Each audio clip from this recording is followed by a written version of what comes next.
So who's winning Warhammer 40K right now, and which factions are struggling the most?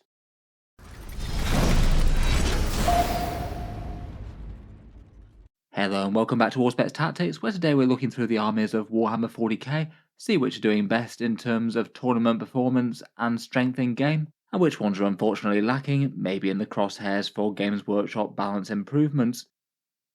It's been a fairly busy time in terms of Warhammer 40k updates over the past few weeks. It's not been all that long since we had a recent points update around about 5 weeks ago now, and we've had quite a lot of codexes with their rules go live in the not too distant past. Orks, Custodes, Tau and Chaos have all joined the fray.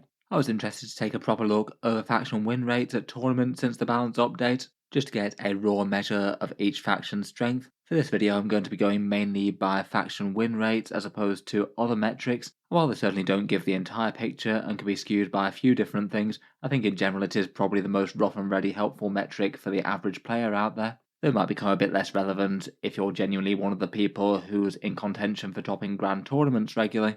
I think win rate is good for most people's purposes though. It does mean against the average field of opponents how well the army is likely to perform. It can be skewed by a few things like the type of players that play a given faction, whether it's new players or veterans, and a high win rate doesn't always necessarily mean that you're going to be a great army at topping tournaments all the time. Plus other things might skew specific matchups, such as terrain setups or matchups between certain factions going one way or the other. Just for a little bit more nuance, we'll also talk about the number of big tournament wins that each army has had. That more shows which factions can compete at the very highest level. And also I think it's useful to take a look at player rates at grand tournaments as well. Generally when an army gets strong, they tend to get overrepresented and plays more than normal. Though normal for any one faction can vary quite a bit. Some armies are really popular, some are kind of niche. Overall though, at the moment game balance really isn't doing too badly compared with 40k's past.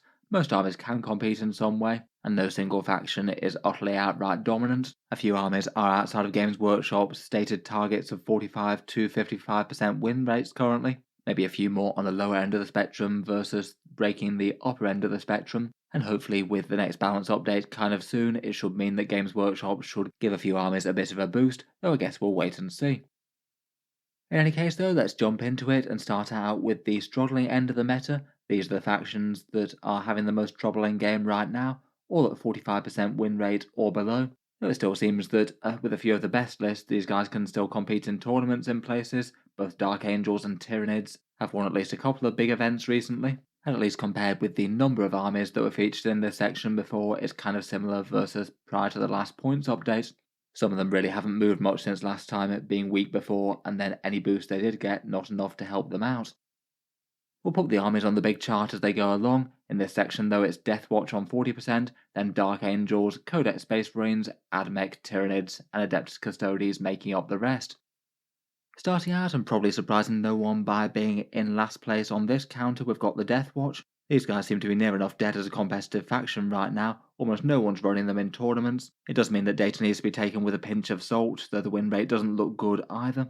And the fact that they're by far the least played out of the 26 major factions is a bit telling all by itself. Basically they were kind of struggling already, one of the weakest armies in the game, and then the last balance update gave them absolutely nothing specific other than some changes that core Codex Space Marines got. As Space Marines they have Oath of Moment, and then their unique detachment rule gives them mission tactics, admittedly usable enough damage buffs on several turns of the game, and they can access the different Marine detachments as well, things like Gladius, Ironstorm or Vanguard. From their Black Spear Task Force, maybe other standout things are the Tome of Ectoclades and the Beacon Angelis as some fairly powerful enhancements, and some teleporting tricks with the stratagems. Having 3 of their stratagems dedicated to special issue ammunition and pick up bolters maybe isn't the strongest thing for them though. There's only a few really threatening bolter units in Codex Space Marines, so that does feel like a fair bit of dead space compared with some factions. Out of their units, I'd say nothing is really stand out great to be honest out of their datasheets. Out of more usable stuff, I'd say maybe the Veterans and the Proteus kill team are some of the more interesting, the Proteus being a big all-in high investment squad that can hit with an absolute ton of damage either at range or in melee. And it's quite a nice unit to go all in on with big detachment combos. Their Terminators are also kind of interesting with triple heavy weapons, though I wouldn't expect that to survive into their codex. And even they look a little bit more lackluster now, given that the rest of the Terminators in the game went down in cost. Overall though, at least on paper, the single faction that needs the most help in Warhammer 40k They were weak and got nothing when other weaker armies were buffed, and their stats do seem to have suffered compared with before. It genuinely has plenty of people wondering out there if Games Workshop is going to reinterpret the Deathwatch in some way, maybe roll them into Agents of the Imperium somehow. Next up, and the second weakest faction at least by tournament win rate, are the Dark Angels, a win rate of 42%, which has dropped a bit since the last one. Maybe at least partly due to Ironstorm Spearhead being nerfed a bit, the one build that was keeping them sort of mid-tier. Despite this though, they do still seem to have been performing okay on the very top tables. 2 big event wins with Ironstorm Spearhead, which is fairly impressive there. And that's not counting the Dark Angels win that was apparently disqualified later. They're still kind of a lower popularity faction though, and it doesn't really look like they're working in the way that's intended. Their actual codex detachments seem to be super weak and doing far worse than standard Space Marine ones. The Inner Circle one is the one that's most used, but that one's kind of doing very badly. The last points buffs they had saw buffs to Lionel Johnson, the Terminators and Deathwing Knights and Inner Circle Companions, though nerfs to the Storm Raven and the Ironstorm Spearhead enhancements, so directly hitting one of their best builds there, even if it was a weird one for them. Despite those changes, it still doesn't seem to have stopped Ironstorm being the best way to play them though. Usually the idea is just to add in Azrael for command points and a Dark Shroud to cover a Storm Raven and a Dreadnought, and that gives you more scary stratagems and a central tough core of the army with some very threatening units to move up the board quick. Overall, outside of that quirky Ironstorm build, though, it's just not a lot of good news for the Unforgiven. Both their Codex datasheets just aren't particularly standout, and neither are their Codex detachments, just not really having a lot of selling points versus the other Divergent chapters. Next up, and we're sticking with the Astartes, with the Core Codex Space Marines, basically not including any Divergent chapters in this. Their win rates have improved a little bit since last time I made this video, going up to 44%, they were kind of super low before. Just one big event win since the updates for the Core Codex, and I believe that was with Ironstorm, though of course the Astartes do remain very popular, the third most played faction at tournaments, and would easily be first if you decided to count all their Divergent chapters into the same mix. They still are an interesting army with some strong options and multiple cool ways to play, but their main issue is that most of their Divergent chapters just get extra fancy things that make them do the same thing but better, and it might contribute to a bit of selection bias in a lot of people just choosing to play them if they were actually trying to seriously win an event. As mentioned previously, the last update did nerf Ironstorm Spearhead a little bit with some enhancements and the Storm Raven going up, but you did get a fair few buffs to the standard Space Marines, maybe Jump Intercessors being one of the best winners, along with Hellblasters and the Vindicator. I have seen all of those cropping up in certain competitive lists since.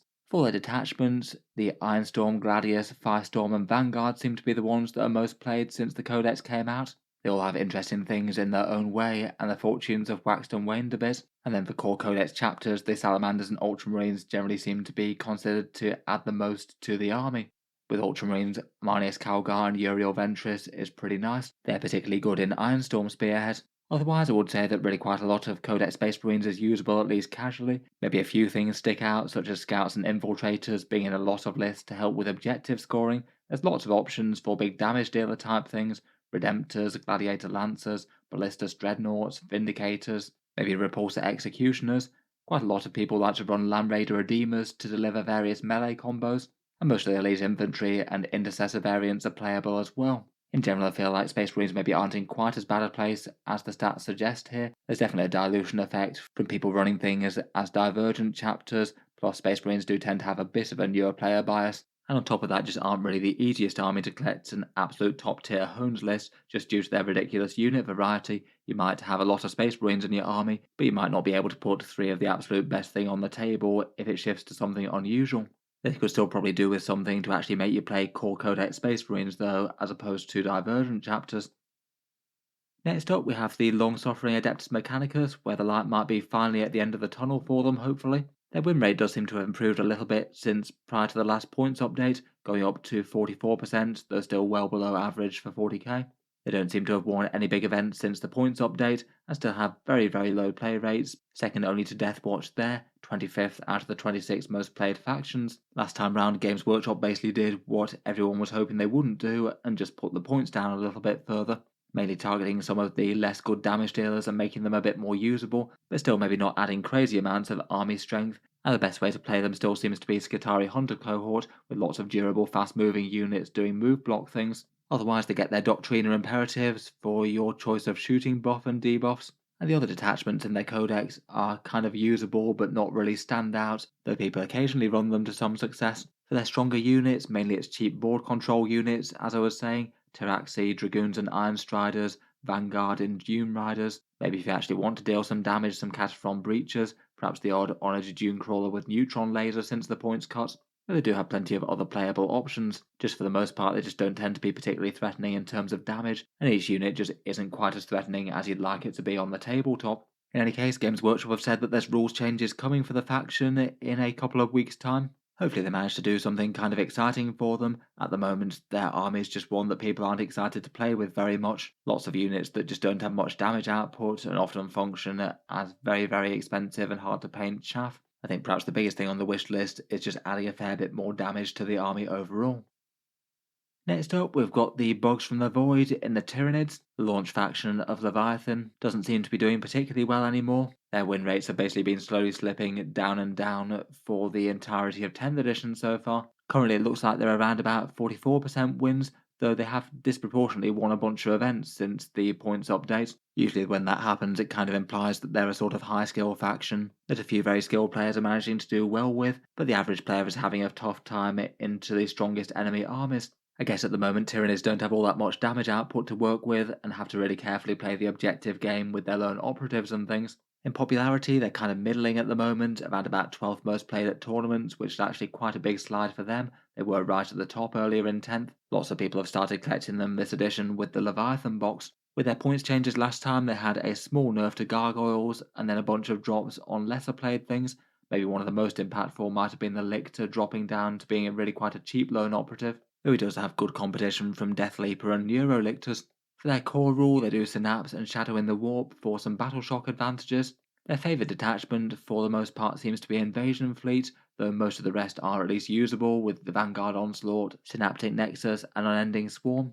That Unending Swarm does occasionally seem to win some big events, as it did with Games Workshop's tournament in Dallas. Invasion Fleet does seem kind of hard to go too far wrong with, though. A bunch of lethal hits to help take down heavies, which Tyranids might struggle with. A nice reactive feel no pain stratagem that you can double up with a Hive Tyrant, and a few good enhancements as well.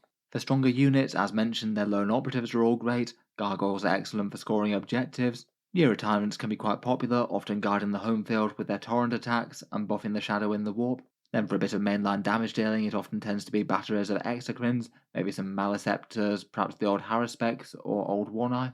The Tyrann effects can be alright for a little bit of mid-board overwatch and being excessively tanky. They can field some cheap units to be able to farm out some victory points as well. Biovores, Rippers, and Pyrovores can all help with that. Though it sounds like the day of Spore Mine scoring things automatically is almost over though.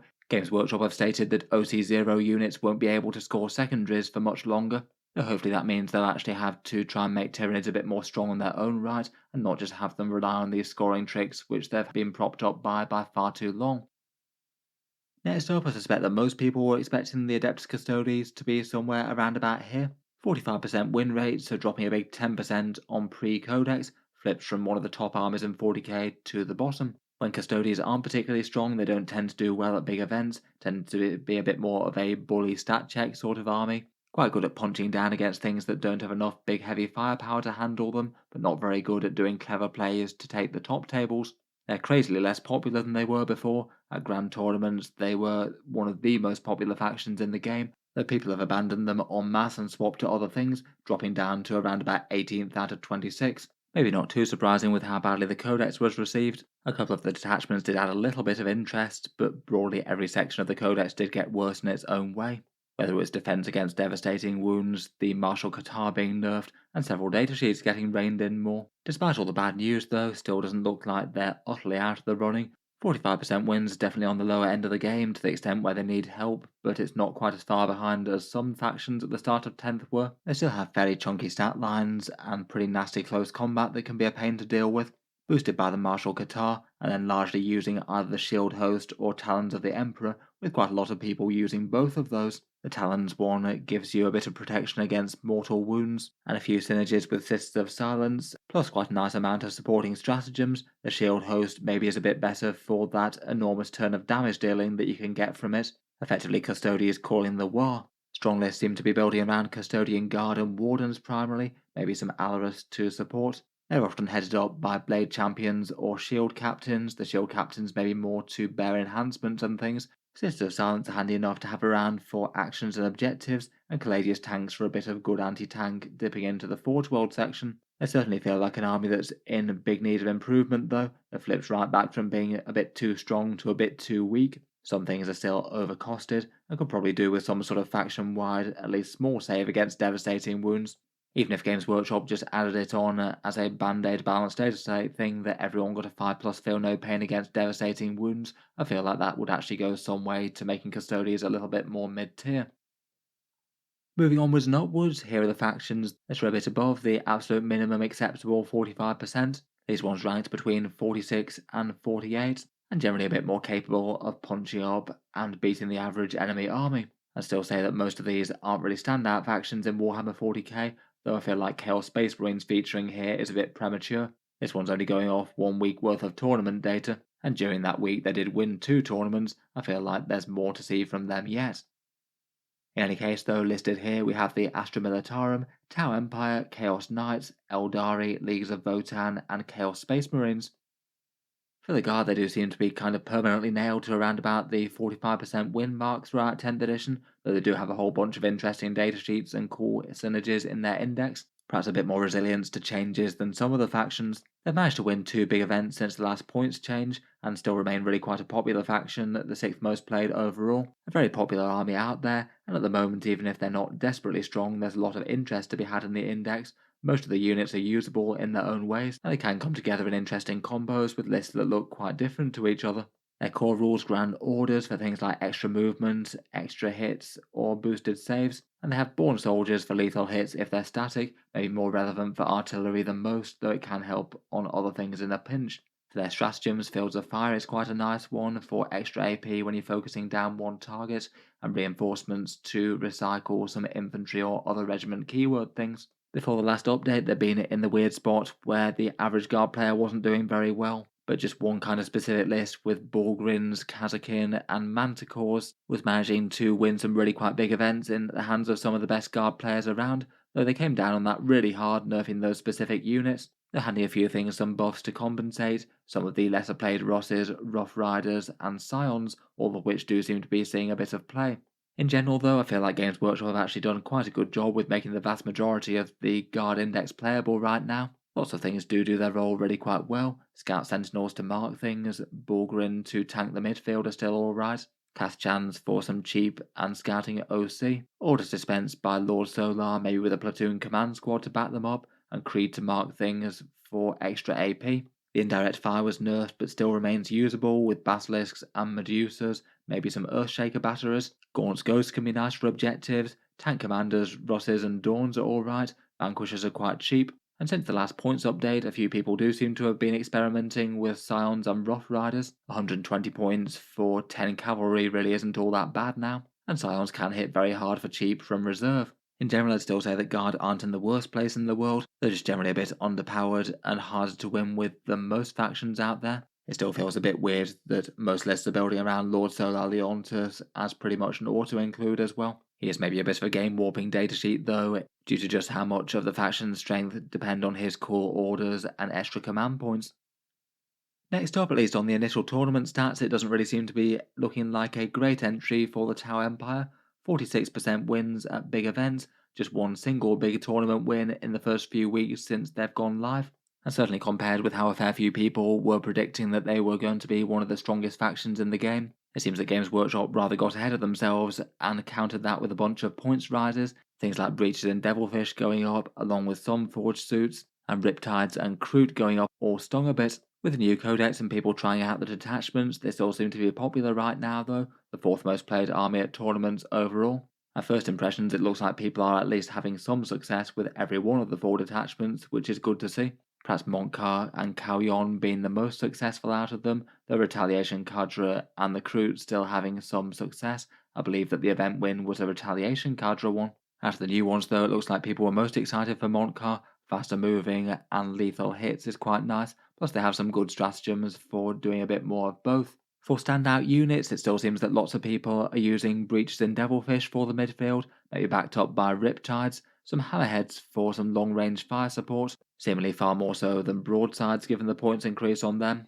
Stealth suits are generally kind of auto-include for their extra guiding power in the absence of Tetras, plus maybe some croup mercenaries to do sticky objective type things, even if you are paying a premium for them now. Overall, probably for the best that they're not stomping the entire meta flat too easily, and people are having some success with them. They're definitely looking like one of the armies that's sort of more mid in the game, though, as opposed to stand out amazing. As usually seems to be the case with Tau, I feel like they're often an army that does better in the hands of more skilled people, at least compared relatively to some other things in the game. It's often not the easiest to balance how aggressively to push up with some fairly dangerous long range but fragile units versus trying to keep things safe and take kills so you can move up and safely score without losing too many important things.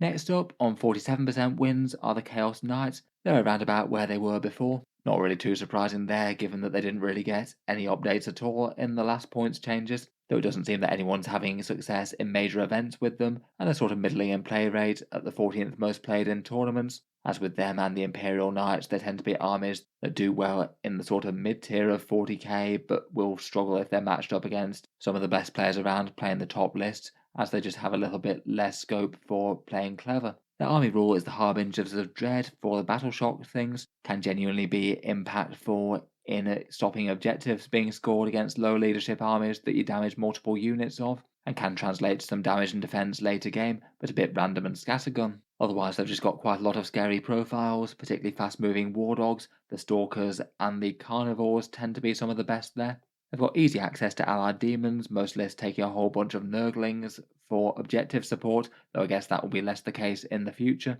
And the big Titanic Knights, despite the points cuts in January, still aren't seen on the table all that much, maybe the most played being the Chaos Knight Lancer. Overall, I still feel like they mainly have the problem that they did before, in that the Titanic Knights just aren't competing with the War Dogs well enough, and either further points cuts or rules boosts are probably needed to help them out in the future. Fingers crossed for them in the next update. Next up, and it seems like the Aeldari are continuing their tumble down the rankings a bit. Their tournament win rates have dropped down to 47% now. I think at this point, having taken around about 5 successive layers of points and rules nerfs since they came out at the start of the edition, and are actually to the point where they could be considered in the lower half of armies in the game, but not by much. Someone still managed to win a grand tournament with them though, and they still remain a popular army, 8th most played in grand tournaments overall. I would consider the last update they had broadly a nerf as well. They had points increases for Swooping Hawks, Fugan, Shadow Spectres, and D-Cannons, all of which were fairly competitive staples and still remain played at least, but they did get some buffs to the lesser played Guardians, Howling Banshees, Striking Scorpions, and Shining Spears. It did seem to me that the buffs didn't really outweigh the nerfs though. Despite nerfs, they still have some monstrously powerful faction rules, Strands of Fate to manipulate dice rolls, and inbuilt damage rerolls each time anything attacks, both of which are quite nice, plus some cool movement stratagems for shenanigans, and the Phoenix Gem to resurrect some autarch Wayleapers perhaps. For strong Aeldari units, Farseers are still pretty excellent to plug in automatic 6 Fate dice, maybe Fortune for a -1 to wound on the right targets, and their new points cost I feel like both types of Guardians are usable, either for more Fate dice or sticky objectives. Warwalkers are perhaps one of the best anti-tank platforms with the inbuilt rerolls and Bright Lancers, the autarch Wayleapers, a staple to get some more command points and go around doing lone operative type things. Their fast movers are all still very good, Shadow Spectres, Warp Spiders and Swooping Hawks jumping around the board doing their own things, and Harlequin Skyweaver jet bikes are being used for a similar sort of fast skirmish type role. They're getting played a bit more regularly. The Avatar of Kane's still strong, Dark Reapers are making more appearances, Illic and Rangers are alright, and Inari is still a very popular way to play, giving battle host rerolls and the Bladestorm stratagem to things that wouldn't normally get them. Plus, Ivrain in herself is a pretty scary datasheet against infantry, often fielded in a Harlequin troop. The Aeldari definitely have lots of interesting and usable options, though they're still very fragile and reliant on movement tricks. Armies that can just rush them super fast or teleport round the boards to get lines of sight on things can cause problems, and they might struggle with holding primaries a little bit with a lot of things that can be deleted a bit too easily. They've definitely been toned down a whole load since the edition's start. Next up, we've got the Leaguers of Votann, win rates around about 47% now, slightly less than they were previously. One big event win since the balanced data slate, and remaining a fairly lower played army in tournaments, around 19th overall, quite a new faction without as many established collectors. In the last update, they got small buffs to Hearthkin Warriors and Uthar the Destined. Otherwise, for their gameplay, the leagues of Votann are generally all about just the sheer amount of damage on big tough units. Judgment tokens can give you +1 to hit and +1 to wound, and you get to mark 4 different units with that at the start of the game, which is kind of mad. Then get a big command point reroll when you kill one of them, and then plug those more command points into things like their big damage dealing stratagem with sustained hits or their void armor. And here Hearthguard are often one of the biggest damage punches, dropping out of deep strike and using good stratagems. The Land Fortress and Scouting Sagittars are pretty excellent vehicles, with a bit of nice firepower and fast movement. Hurricane Pioneers are really common competitive staples to move quickly and get lines of sight on things quick. Maybe the Hearthkin Warriors, Chthonian Berserks, and Thunderkin being a little bit more tame by comparison, but still usable. The main issue is perhaps they just don't really have loads of sneaky tricks beyond big damage, and it might be a bit matchup dependent on how relevant those big judgment token things are. A fair few of their units are slightly shorter ranged as well, and anything ground bound is kind of slower and short threat range. I guess currently they're waiting on the points cost for their Hernkin Jaegers to give them an infiltrate type unit. Hopefully they'll be pointed at a cost that makes them usable.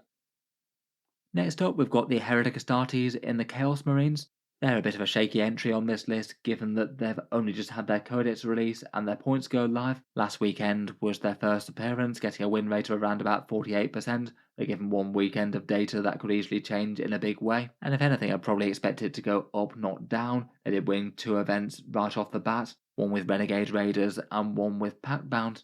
They've been the 11th most played in tournaments over the past few weeks, though again I'd expect that'll go up with a lot of people experimenting with the new stuff. I feel like for the next few weeks they're probably going to be one of the most popular factions in the game. They still get their army rule of dark packs, getting you either sustained or lethal hits, but at the risk of mortal wounds. And then out of the new detachments in the Codex, the Renegade Raiders seems to be easily the most general purpose standout one, getting you lots of nice speed with the assault weapons, extra AP on objectives, and a bunch of really nice stratagems. They also work well with Warp Talons, which are kind of overpowered right now.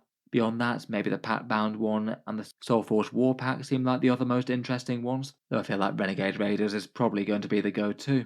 I feel like a fair bit of the Chaos Codex is usable, but there's still a fair bunch of stuff that's kind of notably weak. Chosen and Legionaries led by Lords in Rhinos I think aren't going anywhere. Warp Talons, as mentioned, are kind of auto-include, big units of 10 of them to destroy enemy outlying units, then jump off the board, then potentially rinsing and repeating with rapid ingress. They've got lots of usable fire support in some demon engines, Forge Fiends, Vindicators, and Predators in particular. The Mauler Fiend and the Venom Crawler are the nice demon engines of a bit more mixed or melee role. Abaddon the Despoiler is quite nice, and Hellbrutes can amplify dark packs, potentially in concert with each other. Cultists can get you sticky objectives for cheap.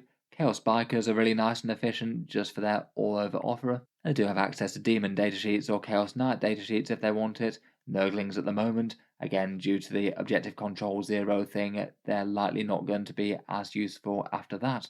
Overall, feels like at least a fairly solid start for the first weekend of Chaos Space Marines playing. They still do feel like they've got some weak points in the Codex. Possessed and Obliterators maybe don't feel quite as good as they should be. I think there is at least a reasonable chance that Warp Talons get nerfed in the post-Codex FAQ. At the moment, they're basically functioning like virtually no other unit in the game, being very hard to interact with whatsoever. Moving onwards again, and here are the armies that realistically aren't really so different to the last lot, just win percentages that are very slightly inflated from that, and for the most part in the upper mid tier and in a fairly good spot overall. Most of these are pretty capable with tangling with some of the stronger armies in the game, each in their own way. There still aren't really the single scariest armies out there. Here we've got World Eaters, Death Guard, Chaos Demons and Blood Angels all on 49%, and Imperial Knights and Black Templars on 50%. World Eaters have risen up the ranks once more since their last points changes, going up to 49% from 44%. 3 big event wins since the points update as well, which is kind of encouraging, and being played by quite a lot more players than they normally are, being placed 9th out of 26 most played at grand tournaments. People keen to put a few more Berserkers on the table, it would seem. Their last update had buffs to Khorne Berserkers, Jackals, Mauler Fiends, Terminators, and Hellbrutes. In particular, Berserkers going down to 90 points seemed like quite a big win, and Mauler Fiends seemed like a lot more of a good deal. Their core rule is the Blessings of Khorne, roll 8 dice and get 2 buffs out of them, potentially combining fun stuff like the +2 move and advance and charge for some crazy threat ranges, or a bit of extra damage or defense as needed. Then when they charge into combat, they hit suitably hard, +1 strength and +1 attack, and they have some fun stratagems like auto advance 6 and some extra damage ones. Angron's still pretty ubiquitous in just about every army list. He moves fast and breaks things, and has the chance to respawn later in the game, which could be absolutely game winning if he chooses to. He can do some massive scouting with Lord Invocatus to move, say, multiple units of 8 bound into threatening positions right from the word go, potentially doing first turn charges if your opponent is too far forward. Berserkers with rhinos, maybe with characters, are certainly looking a lot better. They could be nice to have in the midfield objectives with their Blood Surge, and for some Demon Engine support, perhaps Khorne Lords of Skulls or the Mauler Fiends are fairly good deals for the cost, I think. And if you wanted a bit of ranged fire support, you could turn to some Chaos Knights to lend a hand, maybe with some War Dog Brigands. Otherwise, for the army, I'd still say that perhaps their on-foot characters like Khan the Betrayer and the Master Executions are a bit undertuned compared with what they were before, and that might still limit the potential of Berserkers a little bit, even if they are looking far better. World Eater's always going to be at least a little bit one-dimensional with their melee rush shenanigans, but I guess that's what they generally do. The main thing that they're waiting for in 10th edition is a new codex with the rest of their units. It did feel like they basically got half a release in 9th edition, and they're waiting on more. Next up, and moving on to Nurgle, we've got the Death Guard. Their win rates are a 7 of 7s with 49. No big tournament wins since the points update though, they're remaining quite a popular army, the 7th most played overall. In general, I really feel like they're not in the worst spot in the world. The vast majority of their index unique units are playable, and they're certainly not a weak army, though they can have bad matchups. They didn't really change in the last points update, besides a small Hellbrute points drop. As ever, they hand out their Contagions of Nurgle for -1 toughness, plus a further debuff, either -1 to hit or extra AP against your targets, both of which could be the right choice depending on the matchup. They also get lots of lethal hits from their Plague Weapon datasheets, and a few useful stratagems, though I'd say they're maybe not one of the high points, perhaps one of the best being a solid melee stratagem on corrupted objectives. For their unit choices, most of them are alright. Typhus seems to be basically also included at 80 points, just crazy value for what he is there with his mortal wound attack and dangerous stat line. Otherwise, Death Shroud are really good for 120 points. The Terminator characters are all pretty nice. They could rapid ingress in to get their melee where it needs to be. Plague Burst Crawlers and Bloat Drones are both good. Predators are handy enough, maybe the Destructors with the last cannon sponsons, and usually mid-board objective skirmishing is done by some Plague Marines and Rhinos, accompanied by Biologist Putrefiers or Foul Blight Spawns. There's still maybe an army that can play a bit more predictably, kind of slow moving and short range for their most dangerous things, but despite that, Death Guard still seem to be doing generally okay. As for the rest of 10th edition, it's still the Blight Lord Terminators that need a boost. They've been far worse than the Death Shroud for the best part of a year now. Next up, and also joining them on 49%, are the Chaos Demons. They're not so very far away from where they were pre-datasheet, and have managed to break through to the top tables of tournaments a couple of times, though still aren't one of the most played factions out there, 16th most played at tournaments currently. They didn't get any points changes in the last update, though had a very major points overhaul before with lots of drops, and now they're getting to a point where the majority of things in the index are playable in the right circumstances, even if there isn't loads of stuff that is clearly stand out strong or the best. Lists do seem to at least take a bit of variation. Nodlings are usually there for annoying interference and objective scoring while it lasts. Bellicor's still powerful to shield a chunk of the army from ranged fire. Pretty much all the greater demons are usable and tend to make up a big chunk of the army for dealing with heavy stuff. Perhaps the single most standout is the Great Unclean One with the 4+ Feel No Pain type relic, but pretty much all the rest are good, and they tend to be needed to deal with tanks and vehicles. Otherwise, Blood Crushers are quite a nice general purpose damage dealer. Flamers of Tzeentch can skirmish with infantry well. Plague Bearers can put a bit of objective control that's pretty tough where it needs to be, and they do have a few fun lone operatives and the Resurrection Demon Prince of Celeste. Demons can still be a bit of a weird and a spooky army to play in 40k with their reserve shenanigans and invulnerable saves and things, though don't have quite as many easy ways to deal damage compared with some factions perhaps. Strong mid-board control could be an issue for them as well to counter the Shadow of Chaos. And as mentioned, I feel like there's just quite a lot of the codex that you put in the just about alright category to play, as opposed to being really standout exciting to put on the table. Next up, we've got the Sons of Sanguinius in the Blood Angels, winning around about 49% of games as well. And since the rules tweak as of January, the actual Sons of Sanguinius detachment being the most popular one to go for, that +1 strength going to +2 making all the difference, it would seem. In the points updates last time round, they did take some rough with the smooth. They nerfed the Death Company, Lamates, and Sanguinary Priests, which was kind of painful as they were the things that most people were taking, but did do some compensatory buffs to Sanguinary Guard, the Death Company Dreadnought, and a few other choices. They certainly liked the points drop to jump intercessors as well. Since the update, they've still won a couple of events as well, and a sort of a medium popularity army, being played around about 13th out of the 26 factions. They are quite a fun and dynamic army to play with lots of fast moving, hard hitting things. For standout units, it doesn't really seem to have toned down Death Company too much. They're still really quite usable despite points increases, with their Inferno Pistols and Power Fists and big rerolls doing them well. Lamati is still definitely worth leading the Jump Pack Death Company with if you're taking them. Otherwise, there's lots of intercessors on the table, lots of jump intercessors or assault intercessors with maybe captains leading them. Very scary when jumping out of impulsors in the midfield and skirmishing for the mid-board objectives with their rerolls. And besides that, the Sanguinors often played for some heroic intervention shenanigans, and some use of things like Sanguinary Priest, the Baal Predator for Overwatch, Dante, and maybe the Librarian Dreadnought to teleport shooting stuff around. Sanguinary Guard still perhaps in the position where they're now more usable, but maybe not standout amazing. Probably best that we don't return to the place where they were basically Codex Sanguinary Guard in 9th edition though. Overall though, it really doesn't look like the worst place for the Blood Angels to be in. Multiple different types of jump infantry units, interesting and strong, a middling to good win rate, and a couple of tournament wins, and being kind of player skill dependent to make those big punches land exactly where you need to.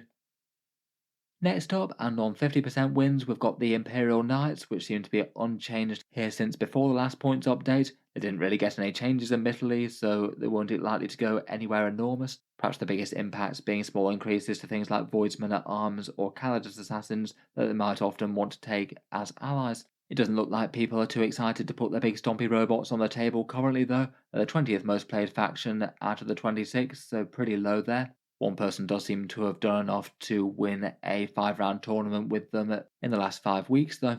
In general, the Imperial Knights are still all about just bringing the raw might and big stats to the table. Code Chivalric with the rerolls gives you nice damage boosts, particularly for things like Armiger Thermal Spears, and potentially a 3 command point boost if you destroy the enemy warlord. You also get the big Feel No Pain to keep the army a little bit tougher, and have some punchy stratagems like rotating ion shields, and that quite nice mysterious guardian enhancement that could mean that you can have a knight fade away and get line of sight on exactly what it needs to. The most standout units they tend to field would be headed up by Canis Rex, I think, then a whole bunch of Armiger Warglaves. They seem like they're in virtually every list at the moment, and then backing that up, maybe some Helverins, Crusaders, Errants, Wardens, Lancers or Castellans. Somewhere between that list seems hard to go too far wrong with. They can still get some good value out of some 50-point Voidsmen, or maybe a Calidus Assassin or other cheap assassin.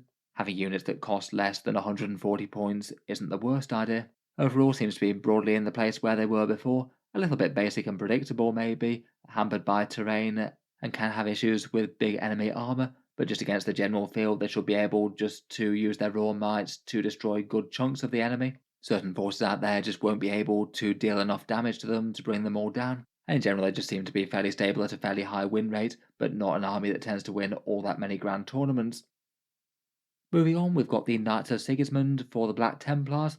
They've won around 50% of games and have been kind of slowly edging down the rankings after a couple of nerfs from Games Workshop in January then March. Despite being a little bit more mid-tier than they were before, they've still won 3 big events since the points update. They're still very much using a variety of detachments to land those wins. They've got their own really quite nice Righteous Crusaders one with their Feel No Pains and other Templar vows. They do well with the Ironstorm Spearhead given all those vehicles with multi-melters, and they do pretty good with Gladius and Firestorm as well. In the last points update they certainly took some more nerfs though. They hit the Sword Brethren a bit, which were previously maybe one of the very strongest Space Marine melee units out there. They're now priced at a bit more of a luxury. The firstborn Crusader squad went to 85 points, it was still okay for a heavy weapon plus a special weapon, and does well with Ironstorm and Firestorm, and the Melter tanks went up to a bit more of a fixed plus 10 points to pay for your multi-melter, which felt a lot more proportional versus 5 points. Otherwise, beyond all that stuff, which certainly still seems to be competitively played, Helbrecht Grimaldus and the Emperor's Champion are all very usable character leaders, and the standard Crusader squad can still put a whole bunch of high objective control bodies on the board and scout forward with them. Can be nice with Tannhauser's Bones for some Feel No Pain, or Grimaldus for the same. They definitely do feel a lot more mid-tier after the couple of waves of points increases though, really paying a fair bit more for their boosted abilities, and maybe a bit more upper mid-tier rather than crazily standout. Moving on, we're getting into the upper echelons of 40k now. These are the armies that seem to be placing as more strong standout armies out there. Though again, with how close things are at the mid-tier, they're not really significantly better than the ones in the last section. We're looking at percentages of 51 to 52 as opposed to 49 to 50. A couple of these are the ones that are getting their codex soon as well, in the Sisters and the Genestealer Cults. Putting them on the leaderboard though, here they are. We've got the Drukhari, Adepta Sororitas, Necrons and the Genestealer Cultists. Starting out with the Drukhari, they've got a tournament win rate of 51%, kind of similar to where they were, and not really too surprising. It didn't really have any meaningful changes in the last update, but I feel like relative to most factions in the game, they were in a pretty great spot. The vast majority of their units really quite playable, and quite a fun themed detachment that focuses on their core style of play with the transports. The Sky Splinter did a good job of rescuing them from their index detachment. Since the points update, they've won 2 events, I think both of them by Mr. Scary of Scarcast. Though in general they do seem to be reverting back to being a pretty low played army again, the 23rd most played out of the 26, not really all that many people collect them, and it looks like that's fallen back down a bit after the initial surge of excitement from people trying out the Sky Splinter. The army rule is the quite fun and evocative power from pain, kill enemy units or make them fail battle shock, and then feed it into big rerolls and now AP and melee as well. And then the Sky Splinter can give you things like extra shooting boosts or lance melee after you get out of transport, potentially with excessively long charges as well, with things like Archons and Incubi using that sort of assault ramp style stratagem.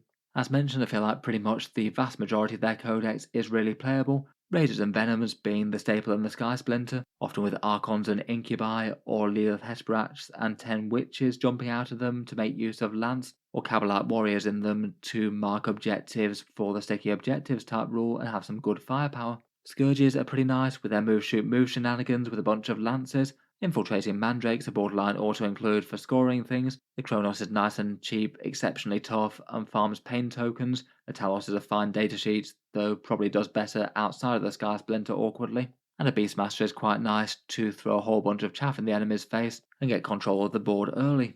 In general though, I really wouldn't say they've got all that many issues, a fairly solid tournament performance, capable of winning events, and quite a fun detachment as they go. Maybe if nitpick anything, I guess a few of the lesser played units might need some help. Perhaps the Hellions, I think, maybe stand out as the most. I guess possibly Rax or Grotesques could still afford to drop a little bit, perhaps, though I don't think they're unplayable currently. Next up, we've got the Faithful of the Emperor, who are in the spotlight at the moment, with their new codex landing kind of soon. The Sisters are still doing pretty well beforehand, though. Win rates of 52%, so fairly similar to where they were prior to the last update, just the one big tournament win, and sort of middling play rates at 15th out of 26 factions. The last update maybe more made balance changes rather than adding or removing strength, nerfs to the Triumph, Arcode Flagellants, and the Blade of St. Eleanor, and some small buffs to Sacrosanct, Penitent Engines, Mortifiers, and the Demonofuge. The army rule is the Acts of Faith, feeding in those powerful miracle dice into big melter hits and things, and Blood of the Martyrs gives you some damage boosts to injured units, which is useful but in a bit of a scattergun way. Some of their stratagems are fairly good, like resurrecting a character and getting +1 to wound on the charge, and potentially forcing an enemy to attack a small units, and that could be potentially interesting with small units of Crusaders and things. They both took a points nerf, and it looks like they're going to be gone from the codex, unfortunately. In general, though, after multiple successive balance passes, Games Workshop do seem to be in a place where the majority of the codex is pretty usable. Val and Paragon warsuits are a bit of a staple in lists. Battle Sister squads are fairly auto-include for firing miracle dice, maybe having an immolator to split squads in half to make efficient 5-woman units. At least one unit of Seraphim is generally a good idea with their deep strike and moving things, and Zephyrim are very cheap if you want a cheap melee alternative. Arcoflagellants and Repentia out of Rhinos can both blend things quite well. Castigators are really solid holy firepower support pieces, sitting in the backfield with their battle cannons, and Exorcists are expensive but still usable for the indirect, and it still looks like the Palatine with the Blade of St. Eleanor hasn't gone anywhere despite the increase to that, although it does look like it's going to change in function in the upcoming codex. Overall though, Sisters are in a fairly good place at the moment, and the codex coming soon should add some more interest. At least from preview detachment rules, most of them look kind of fun. I guess we'll have to weigh them up when their full rules are out, and the points costs are released too though. Next up, we have the Necrons, which I think everyone was expecting to be in the upper echelons of Warhammer 40k still, and they still very much seem to be in that place, though at least by win rates they're no longer the top faction in the game, even if they are taking home a bunch of tournament wins. Their win rates have dropped off a little bit, down to 52%, though they're still very good, and they have still won 5 events and remain very popular in play rate, the second most played faction at tournaments overall by quite a margin over the rest. Last update they had a bunch of kind of expected nerfs. Technomancers, Catan, Immortals, and a few other things went up, though they did get a few balanced things like Scorpex Destroyers and Death Marks going down. They still get their core defensive rule in reanimation protocols, restoring a few wounds onto injured units, and in general they're still playing with their favourite 2 detachments, Canoptech Court for the enormous rerolls on Wraiths and Doomstalkers, plus some great stratagem shenanigans and infiltrating for some Wraiths as well.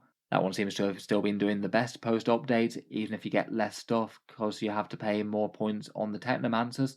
The Hypercrypt still seems to be doing well, teleporting Necrons and the slow-moving but devastating Catan particularly like that, and despite points increases, the Monolith is still being played there. Out of the rest, maybe the Awakened Dynasty is the next most popular, some people managing to make that work to some extent, though it's far less played than the other two. For the most part, in terms of good units, it's the same staples as there were before. Catan and Wraiths are still in a lot of lists. Doomstalkers still strong in Canoptech Court. Immortals still seem to be the core unit to build around more so than Warriors, and a lot of what was good before is still good for them now. Otherwise, Locust Destroyers and Scarabs tend to be quite nice for objective skirmishing support, maybe the odd squad of Death Marks or Flayed ones. And there is still quite a lot of other units out there that just don't get played very much that are pretty underpowered. Things like Warriors and Triarch Praetorians in particular. There is still quite a lot of the Necron Codex that could probably use either points decreases or rules buffs in some form. Still though, seem like the Necrons are a lot more manageable than they were before, even if they can do some very scary things with army lists with tons of Wraiths and scary Catan floating around. They still certainly have a lot of strength, and perhaps weren't nerfed quite as hard as some people were expecting last time. Finally, for this section, we've got the Genestealer Cults, who seem to have had a bit of a resurgence over the past few weeks or so. Their data's going off a very small amount of data though, given that they're the third least played faction in the game at 24th out of 26, a bit of a niche army in the first place, and maybe haven't had anything radical to overhaul them yet. I suspect that there'll be a fair few more people trying them out after their codex drops though. Someone has managed to win a grand tournament with them though, and their 52% win rate is pretty impressive. In the last update, they got some cheaper points for Goliath trucks and rock grinders, ridge runners, and aberrants. Generally helpful changes, but might have only saved you something like 30 or 40 points on a list. Definitely a bit to help them out, but didn't really feel so much that it was going to absolutely change the world for them. For their core mechanics, they have Cult Ambush, so a chance to respawn units with blip tokens that your opponent can try and wipe out if they can get close enough. And then with their Ascension Day, when they come to the board, either via Deep Strike or back from those blips, they get sustained hits 1 and ignore cover. Really quite powerful damage dealing with things like demo charges and seismic cannons out of the blue. Beyond that, their index stratagems are kind of godly, some really nice damage dealing things, redeploying things at the end of the enemy turn, a 3-inch deep strike stratagem, and can currently still dig into some guard datasheets if they want them for some cheap Brood Brothers, maybe things like some scouting Kathchans for some expendable grunts. Kind of a shame that that's going to be going away in the codex though, outside of one specific detachment. Otherwise, for their staple units, maybe no huge changes there. Neophyte hybrids with seismic cannons are still a staple, alongside the Primus, maybe the Ridge Runner to mark some AP and some cool stratagems. Bombing Acolytes with demo charges are the thing to take down big stuff with the 3-inch drop stratagem. First turn charge Aberrants can be very nice with their Infiltrate.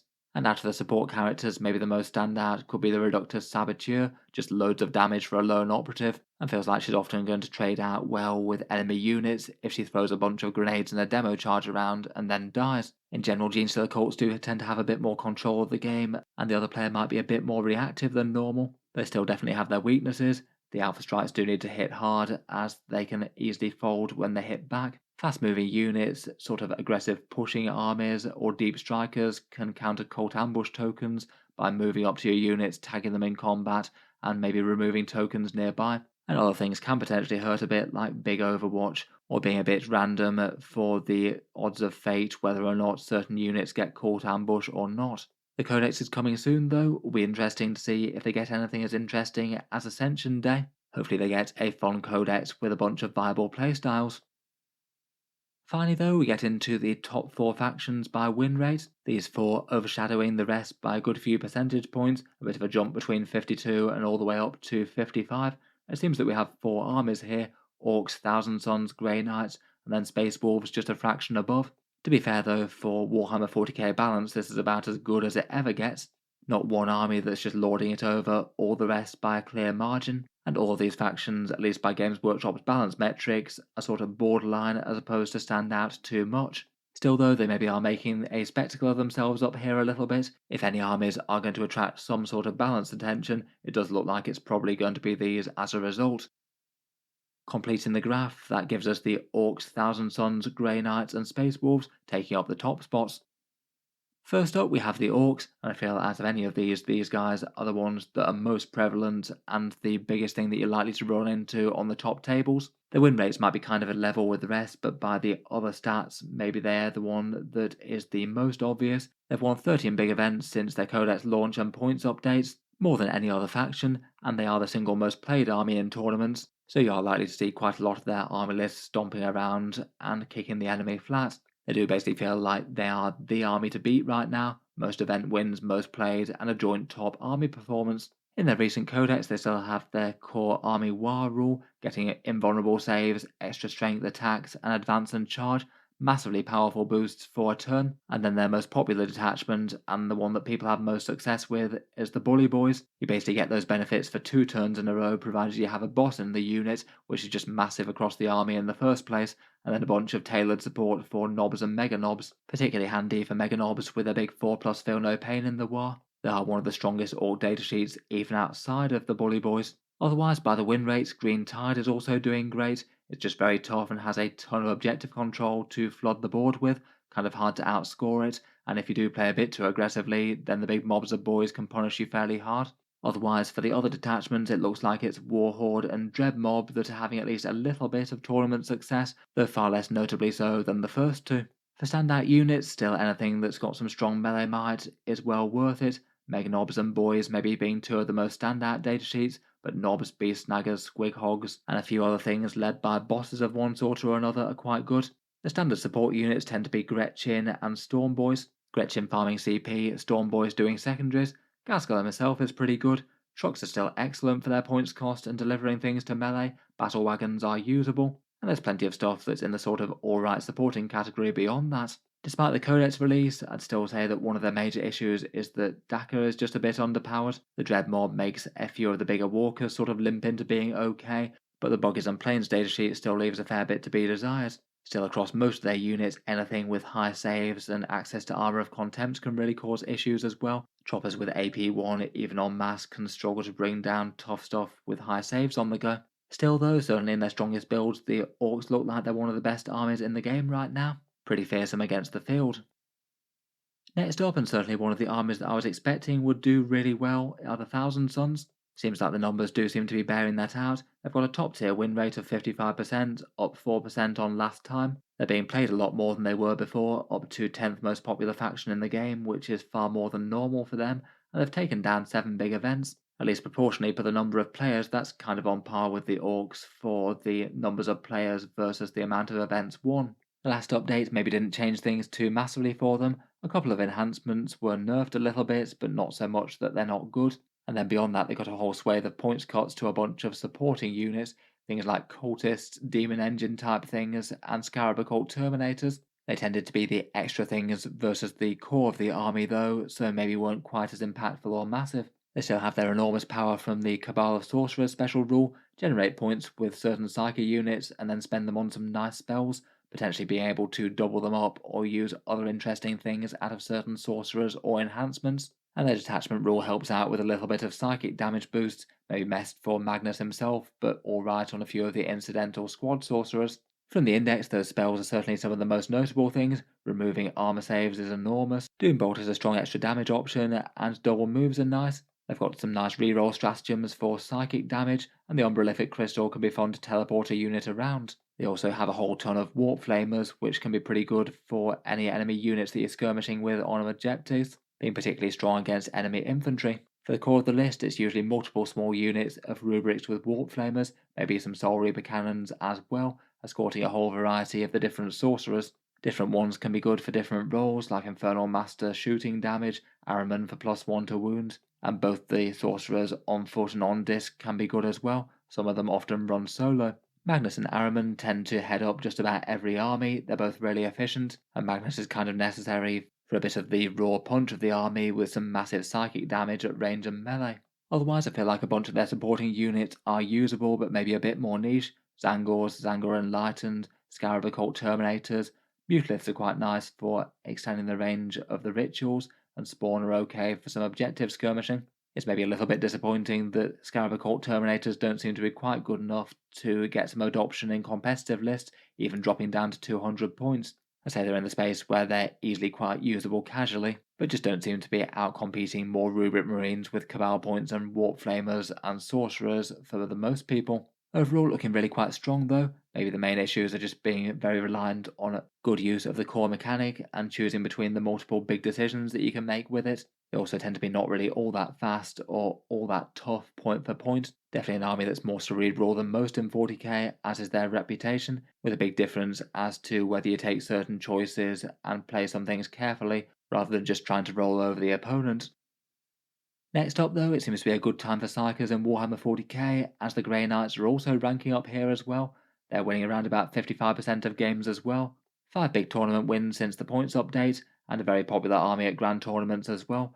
5th most played at the moment, which is very high compared with Grey Knights normal. It was kind of interesting to see them take off quite so much as well. The Dread Knights were pretty much staples in their army, and they still are, but they did go up in points. They also got a nerf to their Terminator Librarian, though they did get some points cuts to power armoured variants to see a few more of those on the table. Their core rule is the Warping Teleport Assault, units phasing off the board and then returning via Deep Strike next turn, and then doubling down on that theme with a whole bunch of other units, teleport shunts for fast advances, things like Mist of Deimos to disappear off the board, and the Sigil of Exigence to redeploy when shot. That 3-inch drop stratagem is always handy to have as well against armies that can screen well, maybe good with a bunch of purifiers just landing in and lighting up infantry.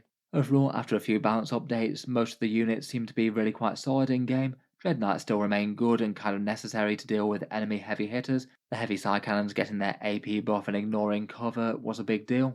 Otherwise, Terminators and Paladins, maybe with Drago for some short charges, perhaps Librarians for some mortal wounds. Purifiers with Crow are nice to clear out infantry. Interceptors are fast-moving skirmishers with the same profile as the strike squads, but at least one squad of strike marines can be handy for marking some points with sticky objectives. Overall, looks like it's good times for the Grey Knights right now. For any issues, I guess they still have a little bit more struggle against tough targets than some, though are far better than they used to be. Armies with loads of board control and big screening could be bad news, and again, like the Thousand Suns, an army where you need to make some quite big decisions as to where some units are either vanishing off the board or standing and fighting. Your movement shenanigans can only get you so far, and you do still need to hold some objectives and make some charges and things, so weighing up when that needs to happen is some of the main skill. Overall, looks like a good time for the Knights of Titan right now though. Finally, last but not least, and perhaps the biggest surprise out of the top ranking armies for me, at least compared with what I would have predicted prior to the update, are the Space Wolves. These guys really weren't doing anything exceptional before, around about a 48% win rate, and occasionally winning the odd event. But despite getting kind of minimal changes to the majority of their units, they've really shot up the rankings. Their Thunderwolf cavalry rush list just having far more success against the general field. Maybe a few of the bigger problem armies for them, like Custodes getting nerfed, helped with that. And currently it looks like they're sitting on the best win rate of any faction in 40k, 56%, and 4 big event wins with their Stormlance task force, though interestingly enough paired with really quite low player rates overall, coming 22nd out of the 26 factions. They do remain quite an unpopular faction, maybe at least partly due to having to go really big on the Thunderwolves for their best list. A lot of the strongest tournament lists literally rolling 24 of the things between the actual squads and the characters that are attached to them. For the points updates last time, they got a small drop to their Wolfguard Terminators and their Wolf Scouts, and slightly cheaper jump intercessors wasn't unhelpful alongside the Stormlance, I guess, but broadly speaking, most things stayed kind of similar. As mentioned, the Stormlance task force is by far the most standout thing for them. Advance and charge for Thunderwolves that get some other very interesting movement buffs out of the cavalry mounted characters that can attach to them, and also options like really big advances and charges, a big shooting debuff for -1 to hit and -1 to wounds that makes them really tanky, and a bit of extra damage when they hit home. The Thunderwolves are just a really efficient datasheet and get +1 damage on the charge, and that works really well in concert with characters that can also get that rule on some fancy Power Fist or Thunderhammers. Beyond that, they certainly can use the other detachments like Gladius and Ironstorm, where they can do standard Space Marine things with some fun unique units as well. The Champions of Rust attachment still seems to be generally struggling and underpowered, though at least recently a few people have been experimenting with it I notice in tournaments. I can't help but think that they're probably doing well despite the detachment rather than because of it though.